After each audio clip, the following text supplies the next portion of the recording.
What is wrong with people who actually thinks that these are good decisions? I just, what? Hi, my lovelies, it's Rebecca Rogers. What? Welcome back to my channel. Thanks for hanging out with us today. And it's Tuesday, meaning it's time for our weekly episode of Am I the Bad Apple? People send in stories to my subreddit r/Am I the Bad Apple. We read them, we give our opinions, and we just talk about them. As a reminder, we don't all have to agree. We all come from different walks of life. We have different life experiences, so we look at things through different lenses, but we learn from each other through conversation. Unless they disagree with me, then they have to agree. Overruled, they can have whatever opinions they want. So without further ado, let's get started with this week's episode of Am I the Bad Apple? Apple number 1. Am I the bad apple for not making my kid apologize for a prank? Little backstory. My fiance, Freddie, and I just moved in together and recently got engaged. I have 3 kids, Katie 19, Kevin 17, and Kyle 12. Freddie has 2 kids. His oldest lives out of state, and he has 1 daughter at home, Mary, who's 15. We both work night shifts, so our kids are pretty much on their own at night. Mary adores Katie and follows her around like a lost puppy, and Katie has repeatedly told Mary to leave her alone. While Katie's never outwardly mean, there's a lot of eye rolling, closed doors, and just ignoring Mary on Katie's part. The thing is though, things went south last weekend. Katie was hanging out with a bunch of her friends and Mary kept pestering her. Somehow, I wasn't home, I'm not sure how, but Katie got Mary outside of the house and locked the doors. Mary was stuck outside until Freddie got home at 5 in the morning. When Freddie came home, he blew up at my kids. I started getting calls back to back from Katie and Kevin because Freddie was yelling so loud. By the time I was able to get to my phone and answer, Katie was crying and freaking out, and all I could really understand was, "Oh, Freddie, oh, Mommy, come home." I drove home just expecting the worst, not knowing what was going on. And when I got there, I see Freddie physically throwing Katie's belongings out onto the front lawn, cursing at her. It took me a second to figure out what happened because everyone was yelling or crying or both. By the time I actually got the information, I was furious at how Freddie responded to something so childish with more childish behavior. I snapped. I pointed out that Katie has never pretended to like having Mary around, but she's always been one to deal with it. Mary's the one being pushy instead of being mature and realizing that not everyone is always gonna like her. By this time, neighbors were coming outside and seeing us arguing, and I was humiliated. I just told Freddie to take his stuff and F off. We didn't speak for the rest of the day or the next, but I did text him and apologize for what happened and for Mary feeling upset. But Freddie's now refusing to come home until Katie apologizes to Mary and until I punish Katie for what she did. I told him that's a no on my part because even though Katie's actions was extreme, it was a result from constant pestering from Mary, and Katie has already been punished when Freddie tossed her stuff into the yard. I love Freddie and I love Mary. I do want things to be better. When I spoke to my sister, she told me that I was making things worse by not making Katie apologize, so I need to know. Was I the bad apple? This whole situation is so messed up. Chaos and fire. I did. The prank or whatever she's calling it. She was locked outside until 5 in the morning, 5 a.m. from when? It doesn't say. So neither parent was home for... No, because they both work nights. Okay, so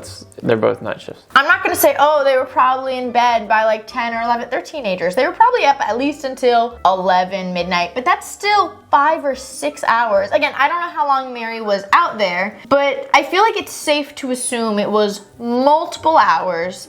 No phone, and it's winter right now. It had to be a slumber party, right? I assume so. It says she had friends over, yeah. The friends would have went outside and noticed she was there, though. I'm assuming everyone knew she was out there. I can't imagine Mary's not yelling at the house, "Somebody let me in." So 2 additional siblings, no one let her in. Katie's friends, no one let her in. I think we have a whole bad bushel here. Everybody is terrible. Now I'm thinking. What?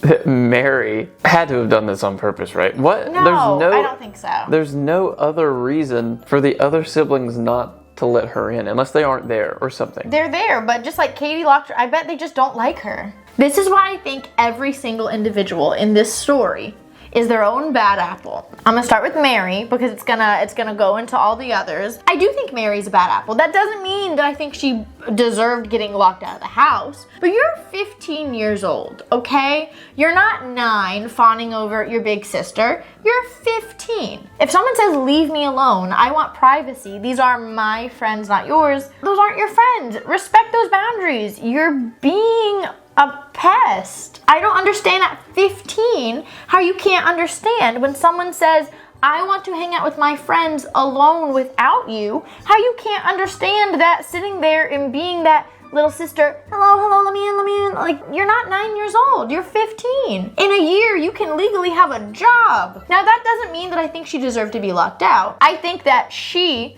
was a bad apple in that she's not giving her sister space or privacy or whatever. Katie should never have locked her out of the house. It's not only is it wrong in general, it's winter right now. Do you know how cold it was probably out there? Do you think that Mary was prepared and had a big coat and mittens? And, like, I don't know where they are, but I know that right now it's winter and it gets cold outside. That is wrong. And just leaving her out there, that is mean. That is mean girl behavior. Her friends, I blame them too. Someone should have let her in. The other siblings, I blame them too. How can you hear your stepsister yelling outside to be let in, even if they didn't hear Mary? I'm sure they heard Katie laughing about it. How do you just not let someone back into the house for hours? I can't imagine just, oh, it's fine, I'm just gonna go to bed. How can you sleep knowing that there's someone outside who could be hungry,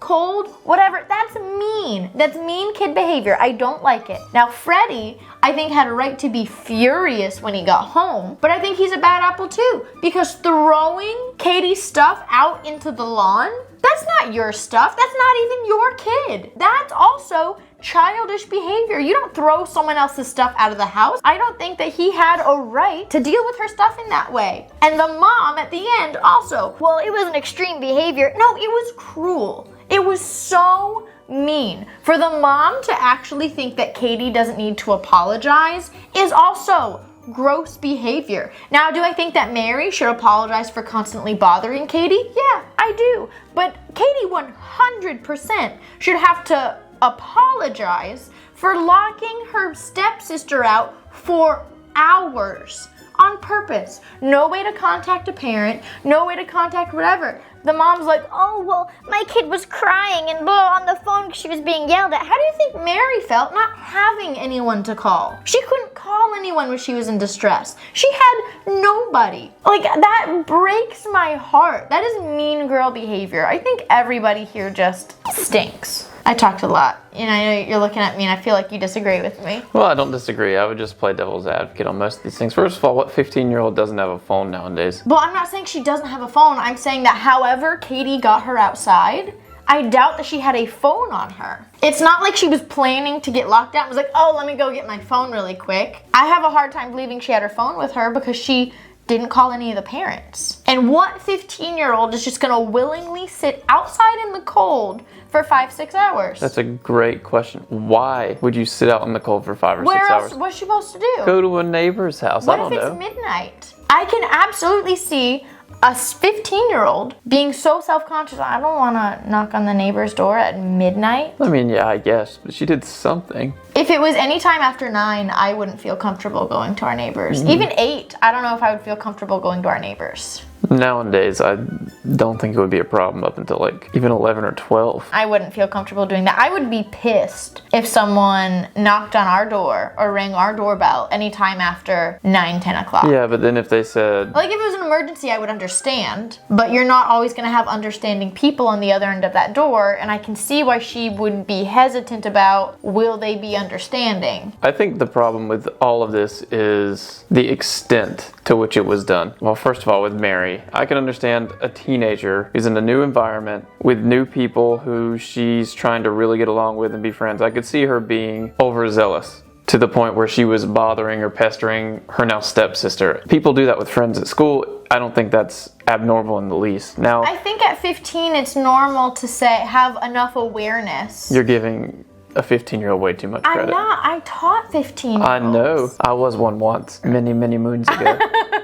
But 15-year-olds are still kids. I don't think Mary has done anything wrong for wanting to be Katie's friend or bothering Katie. That's what siblings do. That's what kids that age do. I don't think Katie did anything necessarily wrong by locking her out. What? Kids do stuff like that. She's 19. I did things like that to my brother. My brother would have done things like that to me. You did things like that to your brother. Locking someone out of the house in the cold for 6 hours? That's why I said the extent is the problem here. I think that it is too far. I don't think that locking someone out of the house for like 10, 15, 30, even an hour or so and just being like, haha, you learned your lesson. As a kid, if you were just playing a prank on somebody and doing things like that, or just messing around with your siblings, things like that happen. Oh, as a parent, you're like, yeah, say sorry, but it's not like you need a punishment for that. I have a different opinion. It's okay. That's fine. I think there's a difference between like a harmless prank and like bullying, and that to me is bullying. And it's not even like they're siblings that have grown up together and you know that deep down they really love each other. Like, they just met. It's not like, oh, that's how siblings are. They're not siblings. They don't know each other very well. Okay. They didn't grow I up doubt with they each just other. met. They're moved in together. I bet it's been a significant amount of time that they've known each other. I mean, if they'd been dating for a year on and off before they decided to move in, then they've been together for a year. I'd say that was a very long time. Probably seeing each other pretty regularly. But it's not the same as grow up together. I know. I'm gonna go Bad Batch. Where are you gonna go? I'm also gonna go Bad Batch. You sure? Yep. Okay. And now we can actually go, look, get the other thing. Someone made all of our apples. Look at this for a second. Look at how stinking cute. They made the bad apple, the crab apple, it even has little claws, and the good apple. They sent me these all the way from London. I love you guys so much. Apple number 2. Am I the bad apple for not introducing my partner to an acquaintance? My partner, 27 male, and I, 25 female, work out together at this gym that I used to work at. Since I worked there for a year before I met him, I know a bunch of people who work out there or still work there. As I was walking in one day, I passed an old coworker, 29 male, who I just waved to and said hi, and he put his hand up for a high five, so I gave him one in passing. We didn't stop or chat or anything as he was in the middle of his workout and we were gonna start ours, so I just acknowledged his existence with the high five and called it a day. My partner got visibly very uncomfortable and upset, and an hour later he told me he felt very disrespected that I didn't introduce him to the guy since he and I are dating. I hardly know the guy. I just said hi to be polite and he high-fived me. That was it. We didn't stop to talk or anything. We just worked together for a little while a year ago and had maybe a few conversations during that time. I wouldn't even call him a friend, more like an acquaintance. My partner thinks that if I don't even know him, that I shouldn't be saying hi or acting friendly towards him. I said if he gave a high five and said hi to a female in the gym and didn't introduce me, I wouldn't think anything of it, and I would think that he's just being polite or friendly. I would never cheat on my partner or do anything like that to jeopardize our relationship, and I respect him. I just don't think I'm in the wrong here. So, was I the bad apple? Was I being disrespectful? No, I don't think so. I think that situation at most would need oh yeah, we used to work together. Don't really know him. We just saw each other in the gym, and that should be good enough. I don't think it needs anything else more than that extent, if that. And like, she told him that, and he was like, but you still didn't introduce me. He's like, well, if you know them and they're male, I should be introduced as your boyfriend. That is a red flag to me. Yeah. He has some insecurity problems. I've said this before, that if people go through life and have relationships where they experience trust issues or cheating or disloyalty or things like that, like, that's understandable that then they would be cautious moving forward, but I don't think it's appropriate to ever put past traumas from past relationships onto new relationships. Like, it's not your current boyfriend or girlfriend's job to make up for what your last relationship did. Like, they never disrespected you, they never lied to you, they never cheated on you. Why would you put what happened with another person on this new human? Like, that just feels like what's happening here. I'm gonna assume, I'm gonna give him the benefit of the doubt. He's just not naturally that insecure, but I think that he a little all over the top, in my opinion. The guy that gave the high five, he must have been, just a hunk. Like at the gym, he must have been like, like Tarzan. He was just out here like, I'm gonna have to tell Tarzan you said that. what's up, baby? That reminds me of those people that are like, you can't have friends of the opposite gender. Like, if you date me, you can't be friends with the opposite gender. I don't like that. So I'm going, good apple! Good apple. Good apple! Wow! Apple number 3. Am I the bad apple for housing my daughter, but not my stepdaughter? I, 48 male, inherited a beach house from my grandfather. The house has been in my family for generations and it has a lot of sentimental value to me. I'm divorced, but we ended on really good terms, me and my ex-wife, and I've now been with my long-term girlfriend for 7 years. My girlfriend has a daughter from a previous marriage, and I have a daughter from my marriage as well. Our daughters are each 17, mine with basically being 3 months younger. Kara, the oldest, will be 18 in May. Kara has been in my life for 7 years, and we have a really great relationship. However, she does have an active father in her life, so I did not fill that role. I've been in her life 50% of the time, so I have no doubt I've played a large role in her life, but I definitely wouldn't say father. I would never take that label away from her real dad. I guess you could call me her non-legal stepfather. My daughter, Emmy, is with me half the time as well, aside from summers where I have her more due to my and my ex's lifestyle. With that said, my ex and I have a really great relationship, as does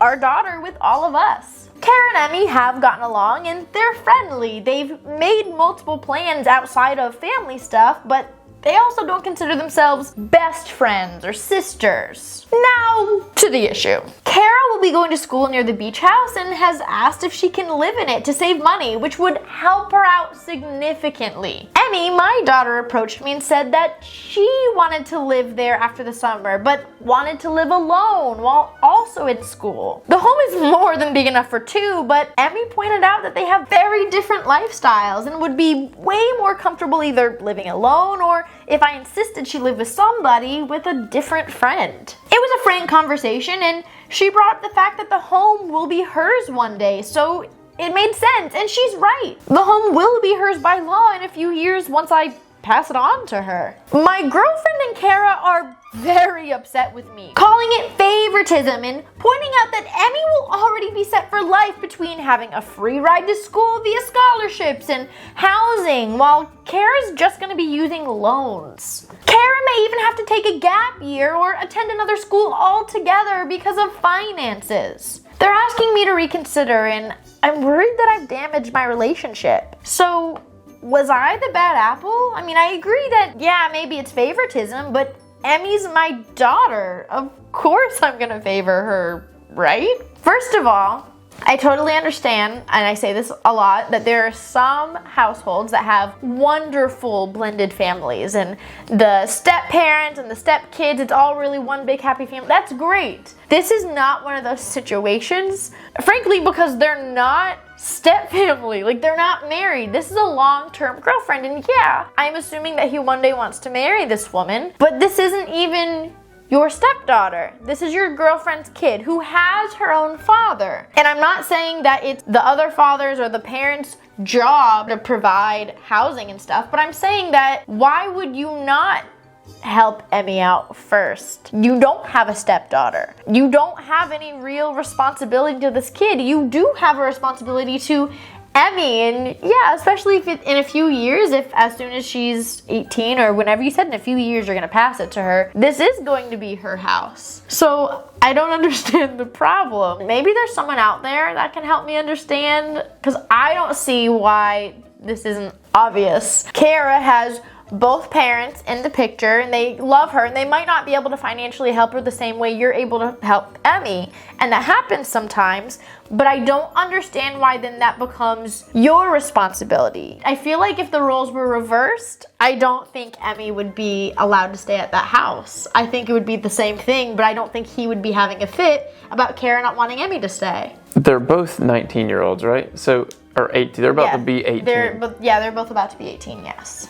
What kind of lifestyle does this 17-year-old have that is this other person's like, yeah, I can't do it? Probably is that one is a bookworm and likes to focus on studying and the other likes to party. Yeah, but they're in a giant house. And likes to party as a 17-year-old? I mean, yeah, stuff like that happens, but you don't even know what likes to party is. If it was a situation where they were sisters, I'd be like, that's completely unreasonable. I think it's kind of unreasonable now just because, but I understand the premise that the other person should have no entitlement to it. Her reasoning's absolutely flawed and I don't agree illogical. with that. I don't agree that Emmy should be like, Kara can't stay here. Now, I don't think that she's being petty. Like, she's not like, I just don't want her here. She's like, I'm concerned. That's what it sounds like. The point is that they clearly are very different. It sounds like one's a crazy partier, one is not. I don't know which is which, but that's what it sounds like.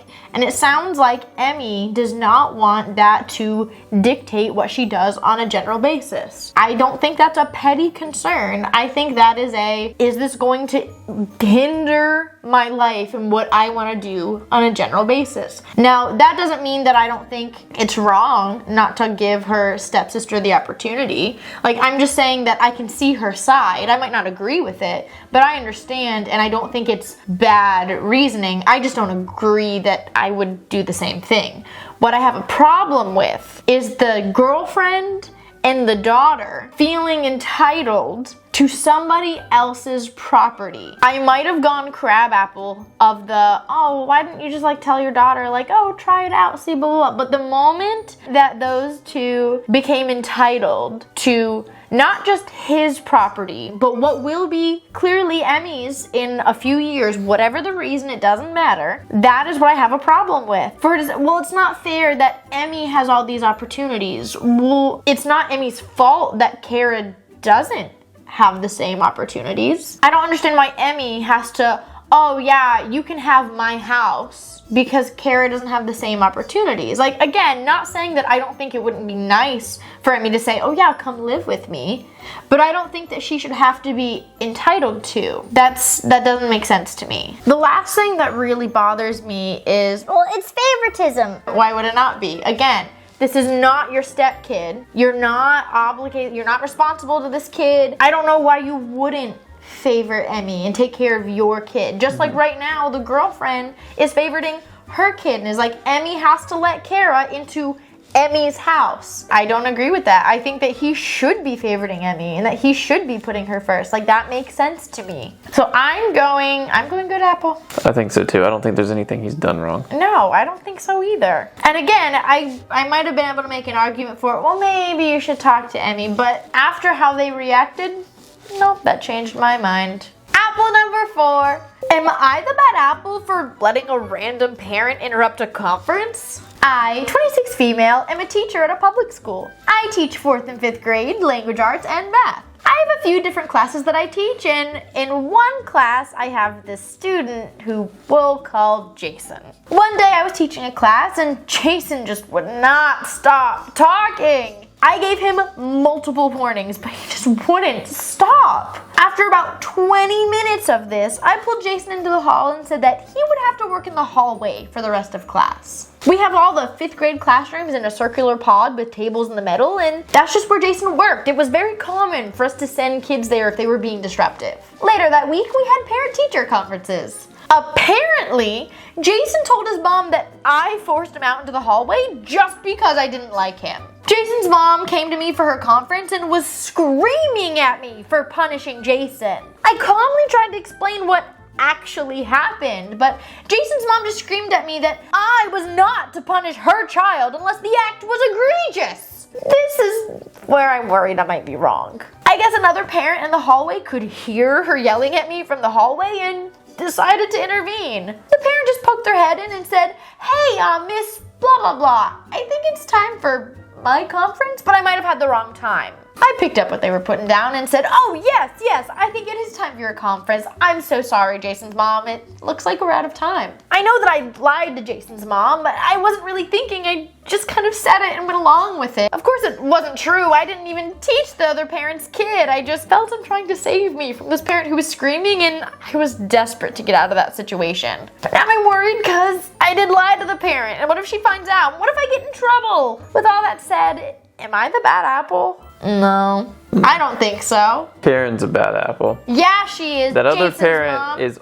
kind of a good apple. Oh, yeah. Oh, absolutely. And the teacher's Absolutely. a crab apple. Why? Because I think the appropriate way to handle this situation would have been just straight on, been like, explain to Jason's mom, he's going to have to behave in class. What happened is he wasn't behaving. If she keeps screaming and doing things like that, you just have to confront it, tell her, and then you end the conference. You don't just say, oh yeah, time's up, because Jason's mom's gonna know. It's not like she didn't know that the times were set and all this stuff. And she probably, if it's an elementary school class, the mom might know all the other parents and all the other kids. Who cares? She was screaming at another human being. You can't punish my kid unless it's a crazy thing they're doing. No, he's disrupting the other kids. And I agree, she's the boss in the classroom. So if he disrupts the other kids, you just do it again. And if Jason's mom is mad and hates you forever, that's just what it is. But don't lie to the parent. It just makes you did the same thing. I don't think lying to her, cutting her time short. I 100% would have cut that parent's time short. I would have said, I'm sorry, you cannot speak to me like then this. That's how Bye.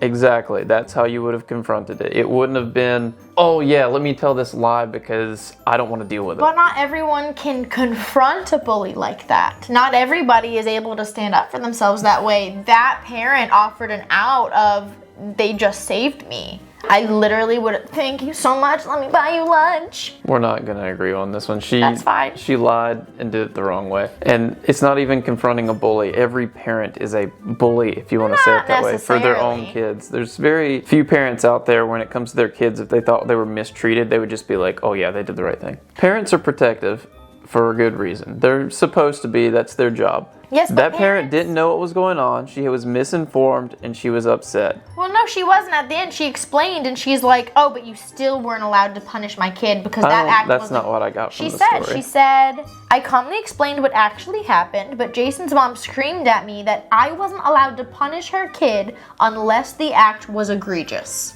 So like she was saying, no, you can't punish my kid. That wasn't a crazy enough action for you to be able to punish him. I don't agree with that. I don't think she knew what was going on. I didn't think she understood at that point. I'm not saying she did the right thing. She did the wrong thing as well. But lying to her and pushing her out the door was not going to make this situation any better. There's like a 90+% chance that this only gets worse because you just did this to this woman. She's going to find out. She's going to know you lied. She's going to know something's going on. I would never in a million years teach a child that if a bully is screaming at you, that you just sit there and take it. She has the means to do something about it, even if it's going to get an admin or someone else, because they're going to be there. It's parent-teacher conferences. There's going to be someone and she got looking over it. Another parent. She did not. She lied and she manipulated the situation. I don't agree. I think that if you have a bully who's bullying you, and you have an opportunity to use any kind of peaceful means to exit the situation, you take it. If you're screaming at an adult because they disciplined your child, as someone who has had these parents, 100%, she's trying to bully and intimidate the teacher. And I use whatever peaceful means to get out of that situation. And I would not feel bad about it. Even if the parent found out, I wouldn't feel bad about it. Absolutely not. It's a controlled environment where you're supposed to be coming and discussing these things, whether she's screaming or not. Again, she's in the wrong. She should not have done what she did. Without anything else, her lying already makes her not good. So we'll just agree to disagree, and that's totally fine. I go good apple. I'm going crab. That means you're cursed. Good. I want chaos and fire. So I got 3 good apples and 1 bad apple. Avery got what? Chaos and fire. He got the curse. He got 2 good apples, a bad, and a crab apple. Let us know what you got down in the comments. Did you agree with us? Did you disagree? Did you agree more with me or with Avery? Let us know your thoughts. We'd love to hear your opinions. As always, if you have a story that you want included, you can add it to my subreddit r/amIthebadapple. And to wish you well this week, I hope that you guys laugh so hard this week that your stomach hurts. One of those belly laughs where you're laughing so hard you sound like a goose because you can't even make sound at out of what you're saying. That's the well wish that I wish for you guys today, and I also hope to see you guys next week. Thanks for hanging out with us. Bye, my lovelies. Mwah.